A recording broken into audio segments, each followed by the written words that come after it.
গমের বস্তা মাপে দেখছেন গোডাউনে বড় একটা ঠ্যাঙ্গার উপরে বিশাল বড় কাঠের দুটো পালা থাকে কিছু এক পালায় বসাইছে আর স্বর্ণের বস্তা এক পালায় দিছে। এখন কামবেন যখন বাবা সই সই হয়েছে ইসুফ আলাইহিস সালাম চোখের টিপড়ি দিয়ে কয়েছে আচ্ছা আরো বড় লোক হবেন না?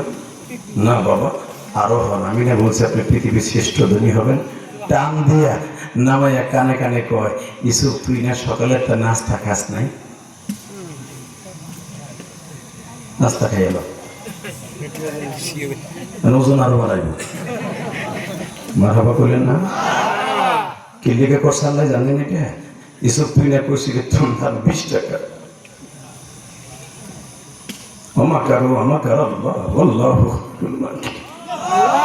খেলাটা কোথার থেকে হয় বাবা বুঝতেছেন?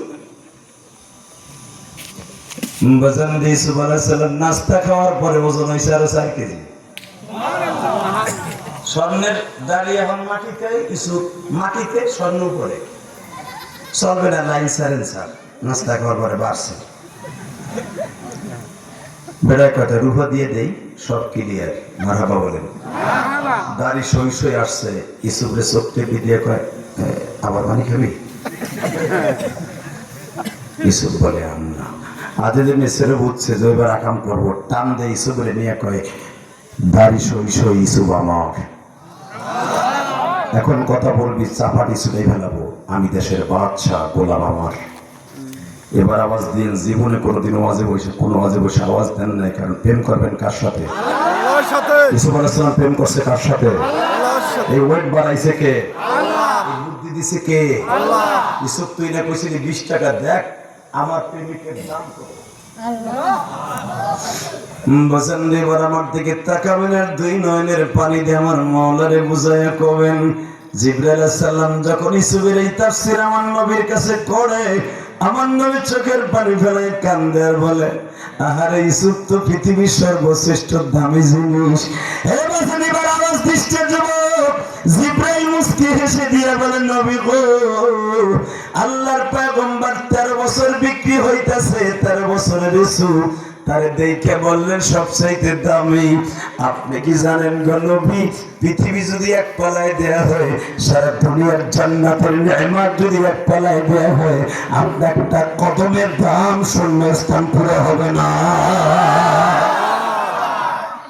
নবী আপনি বুঝিয়ে এলো এইরকম ইসুফ লক্ষ লক্ষ পালায় দিলেও আপনার কদমের দাম হবে না।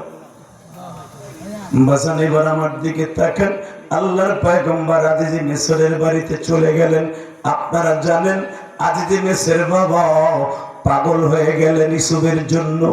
আজিজি মিসরের বিবি জুলাইখা পাগল হয়ে গেল ইসুফের জন্য। বাবা জুলাইখা বহুত ফন্দি আসছিল ইসুফের সাথে একটু খারাপ কাজ করার লাগিয়া। বাজান পারে নাই আল্লাহর পয়গম্বরের সাথে। কেন জানেন? আল্লাহর পয়গম্বরের অন্তরে ছিল কার ভালোবাসা? আল্লাহর ভালোবাসার কারণে জুলাইখা কোনোভাবে কুপ্রস্তাব দিয়ে সাকসেস হয় নাই। লাস্টে স্বামী মারা গেল। ইসুফ জেলখানায় 13 বছর মিথ্যা অপরাধে জেল কাটলেন। 13 বছরের পরে আসিয়া দেখলেন আজিজি মিসর নাই, জুলাইখাও নাই, সব শেষ। ইসুফ আলাইহিস সালামকে প্রধানমন্ত্রী বানাই দিলেন। আসতে বলে বুবু এমন। ইসুফ আলাইহিস সালামের বয়স 39 বছর। কত? আরে তো 39 বছর। জেল খাচ্ছে না বেটা, জেল খাচ্ছে, দাওয়াত তাবলীগের কাজ করছে, স্বপ্নটা মিলে গেছে আরো 7 বছর। এইভাবে যাইতে যাইতে 39 বছর। বয়স কত? 13 বছর বয়সে যদি এরকম চেহারা হতে পারে, বিয়ের ফুল যখন ফুটে তখন যুবকের চেহারা কেমন হতে পারে? এটাকে তোমার পোলা হিরুনসি 18 বছর বয়সে তাকে গাঞ্জা ডলে ইয়াব্বা খায়। কথা কর না কেন? চেহারা কাছে ডাইরেক্ট কুত্তার মতো হইয়া।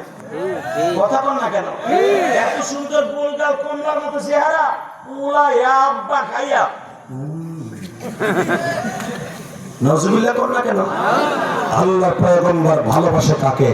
আল্লাহকে। পৃথিবীর শ্রেষ্ঠ সুন্দর ইউসুফ। ইউসুফ যেই ঘরে বসে কোনো বাতি লাগে না। ইউসুফ যেই রাস্তা দিয়ে যায় কোনো বাতি লাগে না। ইউসুফ যে পাত্রতে হাত দেয় ওই পাত্রের মধ্যে আল্লাহ রাব্বুল আলামিন এমন ঘেরান ঢুকায় দেয়, পৃথিবীর শ্রেষ্ঠ মিষ্টাম্বার ঘেরান ঢুকায় দেয়। ইউসুফ যেই ক্ষেতের মধ্যে নামে ওই ক্ষেতে কোনোদিন সব ক্ষেতে ফসল না হলে ওই ক্ষেতে ফসল হয়। ইউসুফ যেই বাজারে যায় ওই বাজারেই বরকত শুরু হয়ে যায়। ইউসুফ যেই ঘরে ঢুকে ওই ঘরে বরকত শুরু হয়ে যায়। সারা পৃথিবীতে ছড়িয়ে পড়লো ইউসুফ হলো পৃথিবীর শ্রেষ্ঠ বাচ্চা। জোরে জোরে জোরে জোরে। এই খবরটা বাবার কানেও গেছে। বাবা হলো ক্যাননের বাচ্চা, বাবা হলো অন্ধ। ইউসুফের লেগে কানতে কানতে চোখ বন্ধ, কিচ্ছু দেখে না। আজিজ মিসের বলে শুনলাম তার এত ক্রেডিট। 40 বছরের একটা পোলা নবী হইয়া, আহা নবী বলে এখনো হয় নাই, নবীর সব কায়মকাম আছে। তার নাম কি রে বুনিয়ামিন?